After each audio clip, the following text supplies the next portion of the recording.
Dalawang bata na edad 11 at 12 na sugatan matapos maputukan sa magkahiwalay na insidente sa Baguio City. Balitang tinutukan ni Sandy Salvacio. Nalaknos ang kamay ng 12 anyos na bata mula sa Barangay Irisan, Baguio City matapos maputukan ng hindi patukoy na klase ng paputok nitong Lunes. Nagresulta ito sa second-degree chemical burns na kinailangang gamutin sa ospital. Sa Barangay Lower Dagshan, naalis ang dalawang kuko sa daliri ng 11 anyos na bata matapos maputukan din ng 5-star na uri ng paputok habang naglalaro sa labas ng kanilang bahay. Dinala sa ospital ang bata. Siyempre nagalit, nagulat. Na sana kung sino man ang nagbibinta ng paputok, wag naman sana kasi kawawa yung mga bata. Ayon sa bata, pinahawak lang daw sa kanya ng mga kaibigan ang paputok nang biglang sumabog sa kanyang kamay. Natural na din lang po.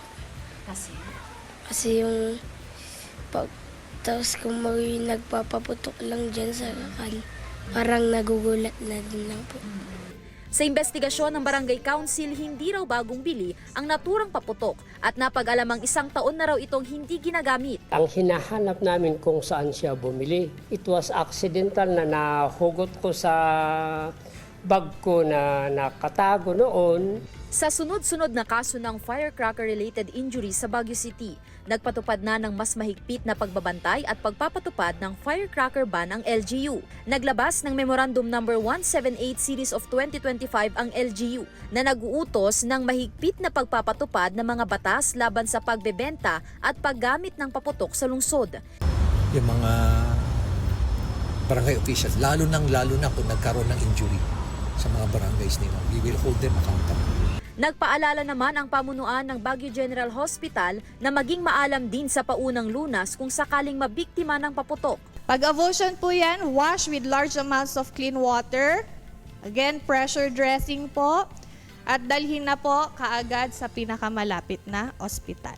Batay sa pinakahuling tala ng Department of Health, may 7 ng firecracker-related injuries sa bansa. Paalala ng mga otoridad, huwag nang magpaputok para iwas aksidente.